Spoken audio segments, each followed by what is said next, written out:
जय हिंद दोस्तों, आप देख रहे हैं एग्ज़ाम मेट जी। और मैं एक सीरीज स्टार्ट कर रहा हूं। राज्य व्यवस्था पॉलिटी आपकी पूरी कवर करा दी जाएगी और ये आपके किसके काम आएगी, आईएएस और पीसीएस दोनों एग्जामिनेशन में ये काम आएगा। पूरा डिटेल्ड में वीडियो बनाएंगे।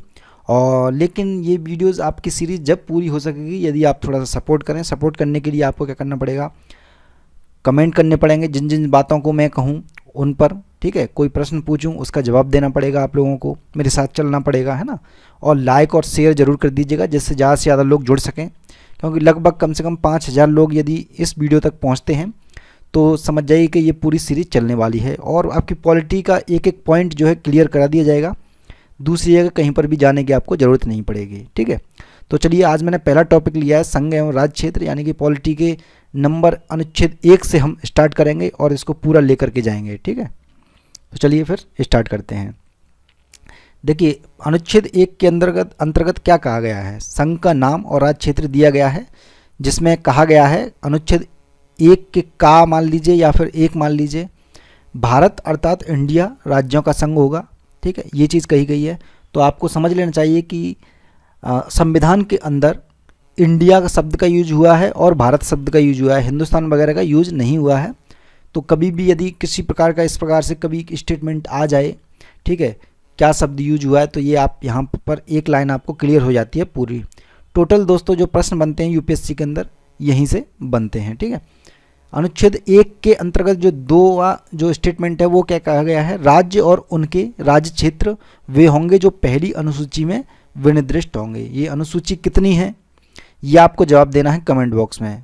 भारत के संविधान में कितनी अनुसूचियां हैं ये आपको जवाब देना है कहाँ पर, कमेंट बॉक्स में, ठीक है। इतनी सी जानकारी आपको होगी मुझे उम्मीद है। अनुच्छेद 1 का तीसरा, भारत के राज्य क्षेत्र में समाविष्ट होंगे, यानी कौन कौन से क्षेत्र समाविष्ट होंगे, राज्यों के राज्य क्षेत्र समाविष्ट होंगे, ठीक है। पहली अनुसूची में जो दिए जाएंगे संघ राज्य क्षेत्र वो भी होंगे, और ऐसे अन्य राज्य क्षेत्र जो अर्जित किए जाएं या विजित किए जाएं, ठीक है, या किसी भी हालत में हम तोड़ मरोड़ के हम दूसरे राज्यों से या दूसरे देशों से कुछ भी हिस्सा में प्राप्त होगा तो ये अनुच्छेद 1 के अंतर्गत ही होगा। संघ का नाम और राज्य क्षेत्र क्या होगा, इस पहले अनुच्छेद से हमें ये जानकारी हो गई, ठीक है। दोस्तों एक चीज़ और मैं बता दूं आपको, एग्जाम मेट जी आप लोगों के लिए 2021-22-23 के लिए पीडीएफ कोर्स चला रहा है। जो चीज़ मैं यहाँ पर पढ़ा रहा हूँ ये एग्जैक्ट आपको पीडीएफ फॉर्मेट में सारी चीज़ें मिल जाएंगी, जिसके लिए आप व्हाट्सअप कर दीजिएगा, डिटेल में जानकारी मिल जाएगी 9068588472 पर। आगे बढ़ते हैं हम लोग। आखिरकार परिसंघ बनाम संघ ये है क्या, फेडरेशन जो शब्द यूज हुआ है और यूनियन, हमारे जो संविधान में जो यूज हुआ है राज्यों का संघ, यानी कि यूनियन शब्द यूज हुआ है ना कि फेडरेशन। तो इनमें अंतर क्या है ये थोड़ा सा जान लेते हैं, क्योंकि ये अक्सर पूछ लिया जाएगा, आपको इंटरव्यू में पूछ लिया जाएगा, मेंस में कभी आ सकता है छोटा सा बना करके, ठीक है, प्री में भी कभी कभी बन सकता है। तो इसका प्रारूप समिति द्वारा परिसंघ शब्द के स्थान पर संघ शब्द को वरीयता देने के पीछे एक विशेष उद्देश्य निहित था। वो क्या था, उनका मानना था कि संघ शब्द इस तथ्य को बेहतर तरीके से अभिव्यक्त कर सकता है कि क्या कि भारतीय संघ प्रांतों के मध्य समझौते का परिणाम नहीं है, ठीक है।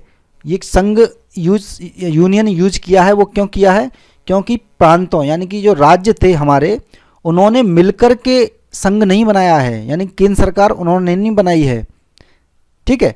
यहाँ पर ये विनिर्दिष्ट हो रहा है, यहाँ पर ये दिखाई दे रहा है। तो इसको आप नोट कर लीजिएगा कि भारतीय संघ प्रांतों के मध्य समझौते का परिणाम नहीं है, ठीक है। ये पता है क्या है, फेडरेशन जो शब्द यूज हुआ है वो आपका अमेरिका के संविधान में यूज हुआ है, ठीक है। इसमें क्या होता है, राज्य मिलकर के जो स्वतंत्र राज्य होते हैं, कुछ स्वतंत्र राज्य मिलकर के एक केंद्रीय सत्ता बना लेते हैं, ठीक है, केंद्रीय सत्ता बना लेते हैं।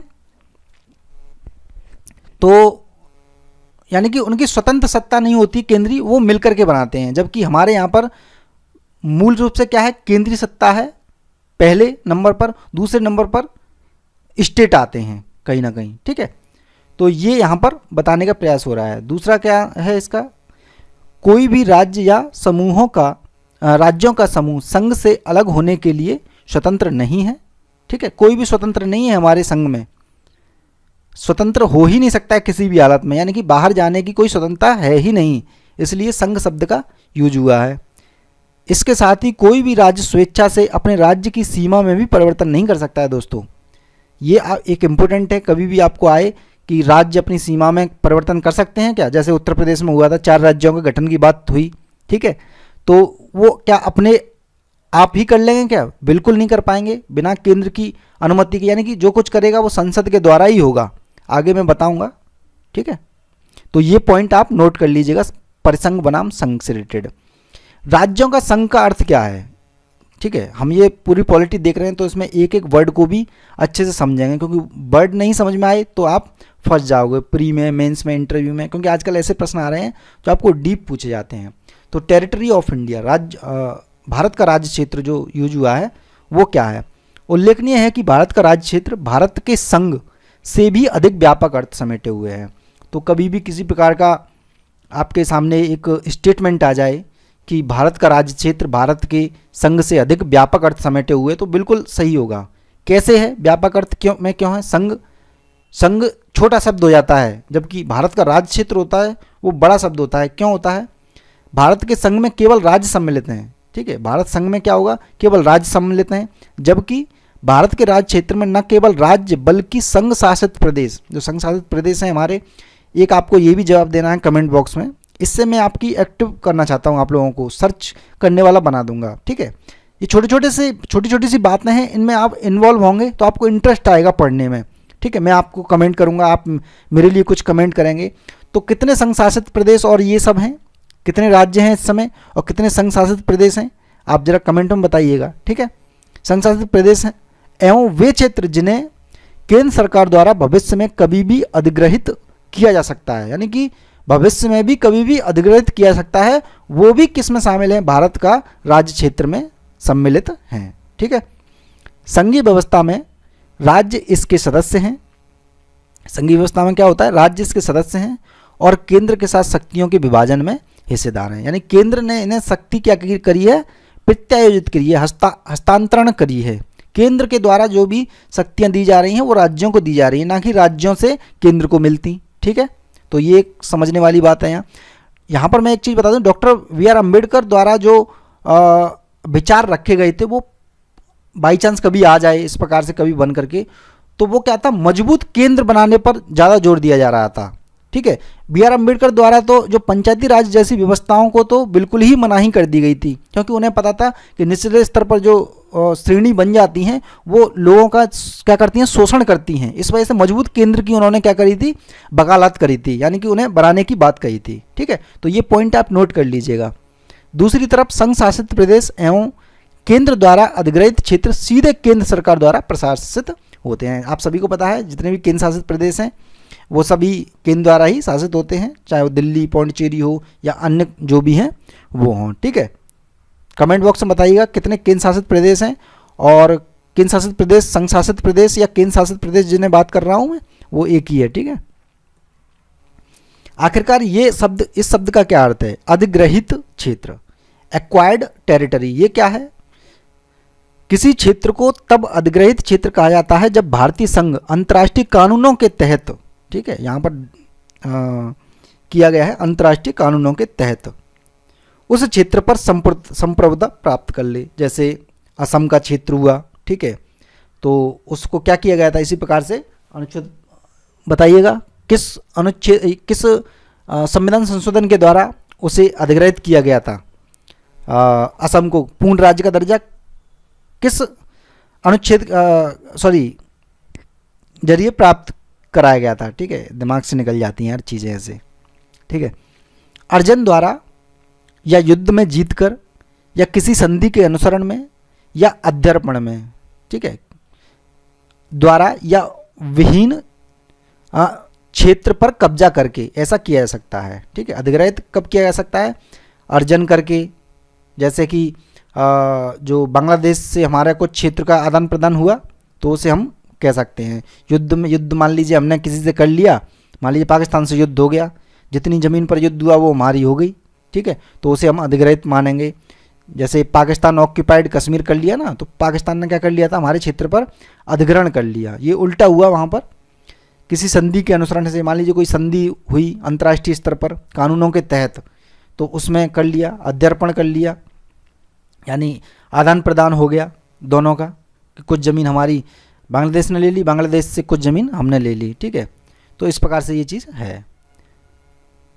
यदि किसी सार्वजनिक अधिसूचना, दावे या घोषणा के द्वारा भारत सरकार किसी क्षेत्र को भारत अभिन्न अंग घोषित करती है या मानती है, तो न्यायालय को इस अधिग्रहण को मान्यता प्रदान करना अनिवार्य ही होगा, ठीक है। केंद्र शासन पर ये भारत सरकार पर डिपेंड करता है, जिसके परिणाम स्वरूप यह क्षेत्र अनुच्छेद 1(3)(1) का तीसरा और सी के तहत संघ के राज्य क्षेत्र का हिस्सा होगा। कौन से क्षेत्र का होगा?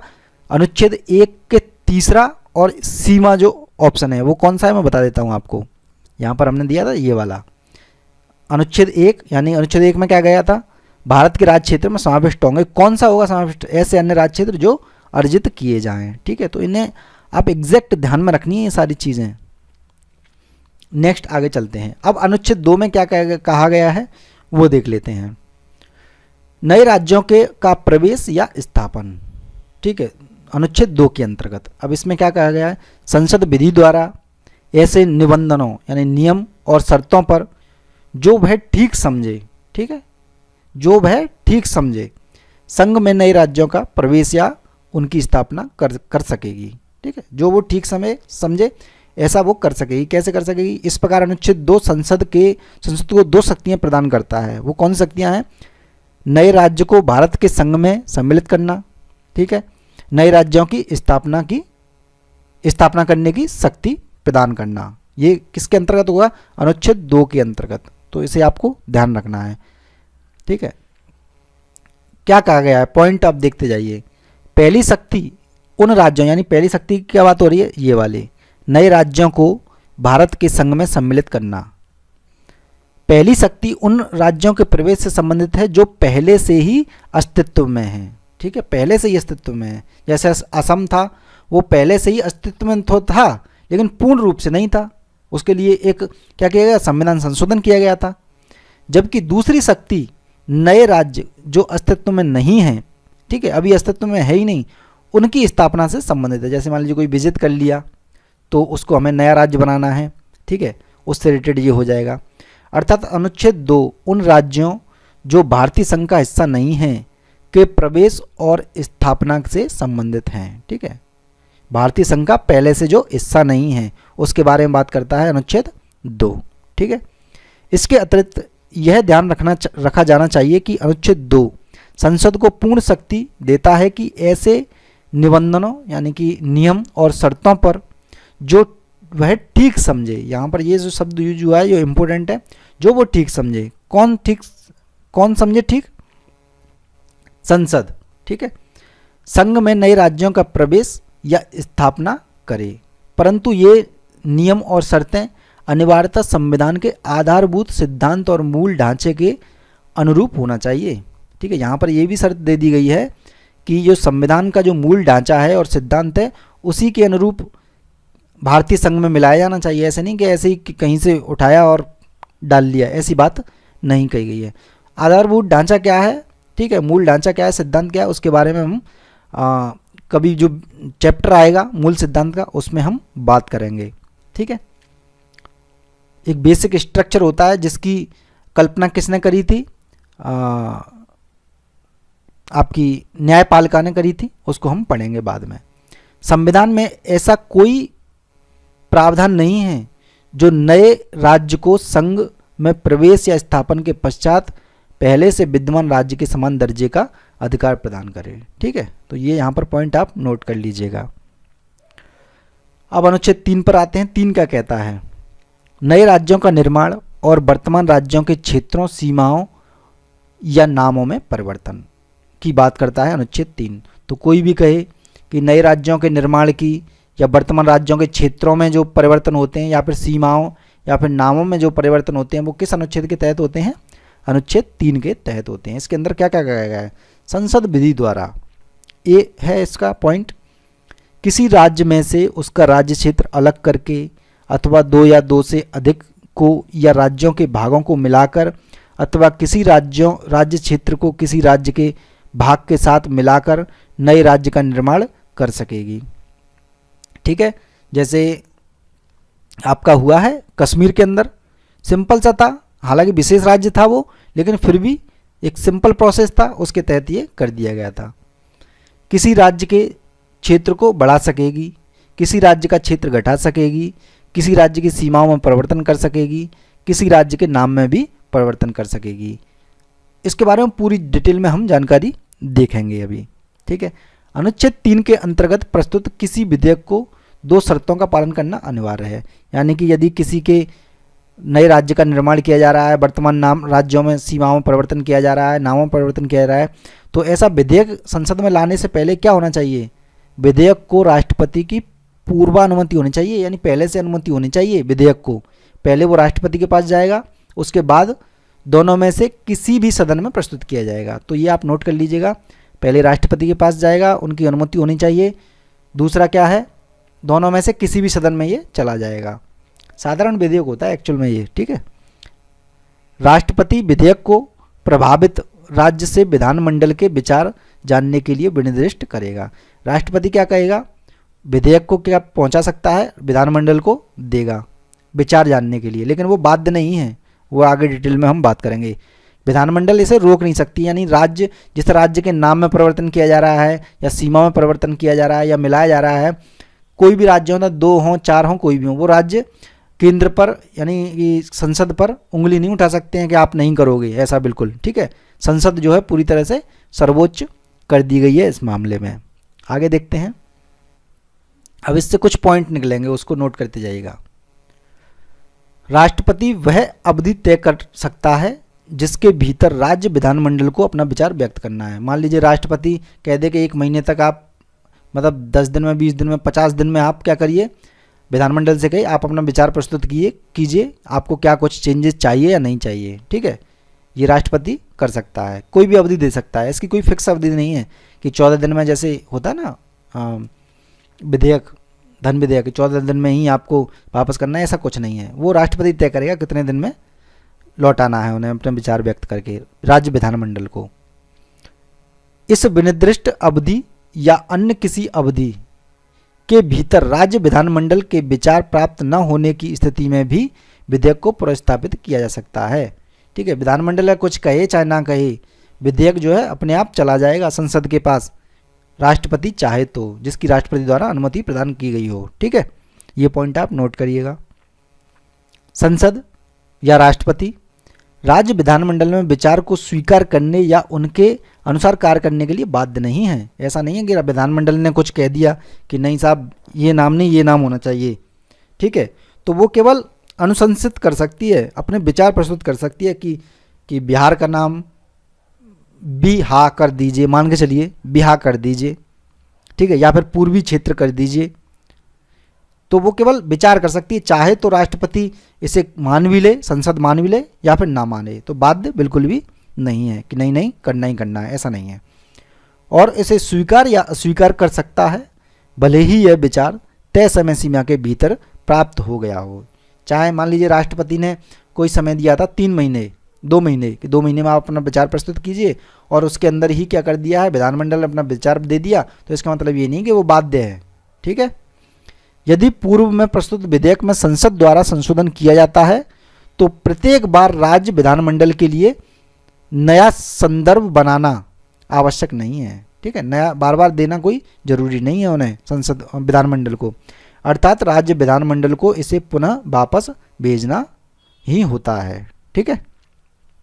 नेक्स्ट पॉइंट आप देखिए, अनुच्छेद 3 संसद को यह अधिकार प्रदान करता है कि वह नए राज्य बनाने, उनमें परिवर्तन करने, नाम बदलने या सीमा परिवर्तन के संबंध में बिना राज्यों की अनुमति से कदम उठा सकती है। संसद को ये क्या दिया गया है, अधिकार दिया गया है। जरूरी नहीं है कि वो राज्य से पूछे, यहाँ पर इसे नोट कर लीजिए, ये आपके प्री मेंस इंटरव्यू कभी भी इस प्रकार से पूछा जा सकता है। ये वीडियो दोस्तों बहुत ज़्यादा इंपॉर्टेंट है, वीडियो को लाइक और शेयर करते जाइएगा, ठीक है, जिससे मैं भी मोटिवेट हो सकूँ। दूसरे शब्दों में संसद अपने अनुसार भारत के राजनीतिक मानचित्र का पुनर्निर्धारण कर सकती है। संसद चाहे अपने राजनीतिक जो मानचित्र है हमारा, मान के चलिए हमारा जो नक्शा है, उसको इधर से उधर, यानी कि किसी राज्य को बढ़ा भी सकती है, कम कर सकती है, वो सब संसद पर डिपेंड है, बिना राज्यों की अनुमति के भी केवल संसद। ठीक है, इस प्रकार संविधान द्वारा क्षेत्रीय अखंडता या राज्य के अविभाज्य अस्तित्व की गारंटी नहीं दी गई है। संविधान द्वारा क्या कहा गया है, क्षेत्रीय अखंडता की कोई गारंटी नहीं दी गई है कि क्षेत्रीय अखंडता, जैसे मान लीजिए उत्तर प्रदेश है तो उत्तर प्रदेश संप्रभु नहीं है, उत्तर प्रदेश केवल केंद्र सरकार, हमारी संसद संप्रभु है, वो उनमें चेंज कर सकती है, चाहे इनमें से 4 राज्य बनाए, चाहे 6 बनाए, चाहे इसे खत्म करके एमपी में मिला दे। ये डिपेंड करता है किस पर, संविधान यानी कि संसद पर। अतः अब यहाँ पर देखिएगा, अतः भारत को विनाशी राज्यों का अविनाशी संघ कहना बिल्कुल सही है। तो ये कभी भी मेंस एग्जामिनेशन में आ सकता है।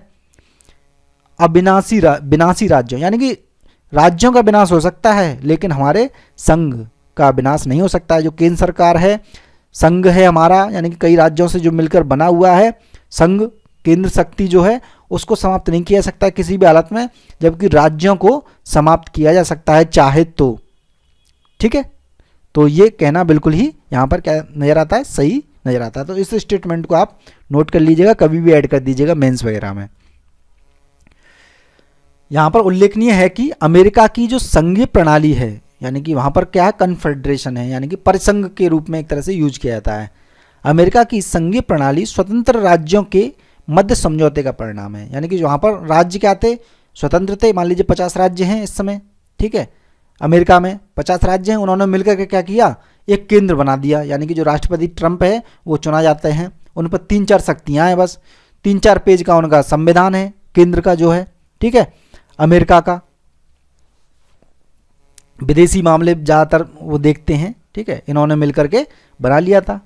संघीय सरकार नए राज्यों का निर्माण या उनकी सीमाओं में परिवर्तन संबंधित राज्यों की अनुमति के बिना नहीं कर सकती है। ठीक है, तो ये आपको नोट कर लेना है। इसलिए अमेरिका को क्या कहा गया है, अविनाशी राज्यों का अविनाशी संघ, यानी कि यहाँ वहाँ पर राज्यों का विनाश भी नहीं हो सकता और ना ही संघ का विनाश हो सकता है। तो ये दोनों में आप फर्क रख लीजिए, क्योंकि इस प्रकार से कंपेयर करके भी आपको कभी लिखना पड़े तो आप लिख दीजिएगा। ठीक है, एक यहाँ पर पॉइंट नोट करना जरूरी है, डी बसु द्वारा ये दिया गया है। डी बसु आप सभी को पता है संविधान के बहुत बड़े एक तरह से जानकार हैं, इनकी आप पुस्तक भी पढ़ते हो, बुक भी पढ़ते हो। तो भारतीय संदर्भ में डी बसु के अनुसार भारतीय संसद को इस तरह की उदार शक्ति दिए जाने के पीछे प्रमुख तर्क क्या दिया गया है, भारत सरकार अधिनियम के अधीन प्रांतों का समूहीकरण ऐतिहासिक और राजनीतिक कारकों के आधार पर था, ना कि स्वयं लोगों के सामाजिक, सांस्कृतिक और भाषाई विभाजन के आधार पर। जो हमारे जो प्रांत थे वो किस आधार पर थे, राजनीतिक आधार पर थे। लोगों ने थोड़े ना कहा था कि हमारा राज्य पूरी तरह से स्वतंत्र है। ये तो पूरी तरह से केंद्रीय सत्ता हस्तांतरण हुई थी, उसके बाद में राज्यों को जो है मौका दिया गया था। तो पहले केंद्र है हमारे यहाँ, उसके बाद राज्य आता है।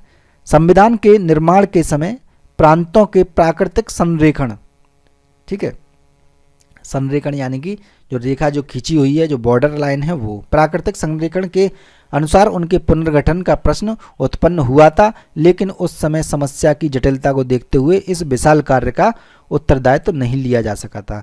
यानी पहले कहा गया था कि जो भी प्राकृतिक कुछ चीज़ें हैं, जैसे मान लीजिए नर्मदा नदी से ऊपर क्या होगा, ये राज्य होगा, नर्मदा नदी नीचे ये होगा। ठीक है, मान लीजिए कोई पहाड़ आ गया, पहाड़ डिवाइडेशन हो रहा है किसी का, तो पहाड़ को ही बना देते हैं डिवाइडेशन लाइन। इस प्रकार की जो समस्या उत्पन्न हुई थी कि इस प्रकार से रखा जाए, लेकिन ये जो है पूरी तरह से पूर्ण नहीं हो सकी थी हमारे भारत में। तो ये कमेंट किसका है, यह डी बसु का। कभी भी आए तो आप नोट लगा दीजिएगा, इसे नोट कर दीजिएगा। नेक्स्ट पॉइंट देखिए इसी से रिलेटेड, ऐसे कई उदाहरण हैं जहां राज्य विधानमंडलों ने नए राज्यों के गठन के लिए प्रस्ताव पारित किए हैं। ठीक है, कई सारे उदाहरण हैं जिनमें राज्य विधानमंडलों ने क्या किए हैं, राज्यों को गठन करने के लिए प्रस्ताव तो पारित कर दिए गए, लेकिन संवैधानिक रूप से कोई राज्य नए राज्य के निर्माण इत्यादि की प्रक्रिया की शुरुआत नहीं कर सकता है। ठीक है, शुरुआत नहीं कर सकता है। विधानमंडल क्या कर सकता है, राष्ट्रपति को अपनी बात पहुंचा सकता है संसद तक कि देखिए, जैसे कि किसने किया था यहाँ पर बताया गया है। इसकी शुरुआत केंद्रीय मंत्रिपरिषद की सलाह से राष्ट्रपति की पूर्वानुमति द्वारा ऐसे विधेयक को संसद में पेश करने से होती है। ठीक है, राज्य क्या करेगा, कहेगा किससे, संसद से या फिर राष्ट्रपति से, राष्ट्रपति की पूर्वानुमति लेगा, फिर उसको क्या किया जाएगा, संसद में पेश किया जाएगा। नवंबर 2011 में उत्तर प्रदेश विधानसभा द्वारा राज्यों को 4 भागों में पूर्वांचल, पश्चिम प्रदेश, अवध प्रदेश, बुंदेलखंड में विभाजित करने का प्रस्ताव पारित किया गया, जिसका केवल सांकेतिक मूल्य था। ठीक है, पारित कर दिया गया था उसके अंदर, विधानसभा के अंदर, जबकि संवैधानिक रूप से इसका कोई अस्तित्व नहीं है। ठीक है, कोई भी बात नहीं है, केवल ये पारित कहाँ पर किया गया है, विधानमंडल में। राष्ट्रपति या फिर उन तक ये नहीं बात पहुंची है, संसद तक। ठीक है, तो आपके सामने यहाँ पर एक प्रश्न बनेगा कि वो आगे आएगा शायद, या फिर कल के वीडियो में आएगा जहाँ तक है। पहली और चौथी अनुसूची के संशोधन, मैंने आपसे पहले ही कहा था अनुसूची कितनी है उनको लिखिए, और इन अनुसूची के अंदर क्या क्या चीज़ें हैं वो डिटेल में आएगा। जैसे जैसे कोर्स पूरा होता जाएगा धीरे धीरे सब जानकारी हो जाएगी, इन्हें आप नोट कर लीजिएगा। के संशोधन तथा इस संदर्भ में अनुपूरक, आनुषंगिक, पारिमाणिक, ये शब्द आपको यूज करने हैं लिखते समय। यदि यूज करोगे आप तो नंबर मिलने की जो संभावना थोड़ी सी होती है वो बढ़ जाती है। ठीक है, हिंदी भी ऐसी लिखो ना कि हिंदी में हो। विषयों का उपबंध करने के लिए अनुच्छेद 2 और 3 के अधीन बनाई गई विधियों को अनुच्छेद 368 के अंतर्गत संविधान संशोधन नहीं माना जाएगा। ठीक है, अनुच्छेद 2 और 3 के अंतर्गत कोई भी विधि बने वो 368, यानी 368 किससे संबंधित है, संविधान संशोधन से संबंधित है। लेकिन ये अनुच्छेद 2 और 3 के तहत जो विधेयक होंगे वो संविधान संशोधन बिल्कुल भी नहीं माने जाएंगे। ठीक है, इसका अर्थ यह है कि ऐसी विधियां साधारण बहुमत एवं साधारण विधायी प्रक्रिया के माध्यम से पारित की जाएंगी, यानी साधारण बहुमत से ही ये काम हो जाएगा। साधारण बहुमत का मतलब ये होता है कि आधे से एक ज़्यादा। ठीक है, आधे से एक ज़्यादा उपस्थित होने वाले जितने भी हैं उनमें से आधे से एक ज़्यादा। ठीक है, ये होता है साधारण बहुमत। जब हम संविधान संशोधन को पढ़ेंगे तो डिटेल में इनके बारे में जानकारी आपको मिल जाएगी। धीरे धीरे बने रहिएगा हमारे साथ। तो दोस्तों इस वीडियो में बस इतना ही। आने वाले टाइम में इस प्रकार से वीडियो बनाएंगे। इस वीडियो को लाइक और शेयर करना है आपको। ठीक है, ज़्यादा से ज़्यादा लोगों तक जोड़ना है, जिससे ये पूरा का पूरा डिटेल में आपको मैं पॉलिटी ऐसी करा दूंगा जिससे आपका एक भी प्रश्न न प्री में न मेंस में एक अच्छी खासी समझ बन सकेगी। धीरे धीरे हम पूर्ण कर लेंगे। जिन्हें इस प्रकार की ये पूरा जो भी मैं यहाँ पर लिखा रहा हूँ ये PDF कोर्स ज्वाइन करना है सभी सब्जेक्ट का, उसके लिए आपको PDF कोर्स के लिए व्हाट्सअप कर दीजिएगा 9068588472 पर। आपको पूरा का पूरा टोटल कोर्स आपको मिल जाएगा 1000-1500 रुपये की उसमें पूरा, जिसमें NCERT वगैरह सारी चीज़ सम्मिलित हैं। ठीक है, जय हिंद जय भारत, धन्यवाद।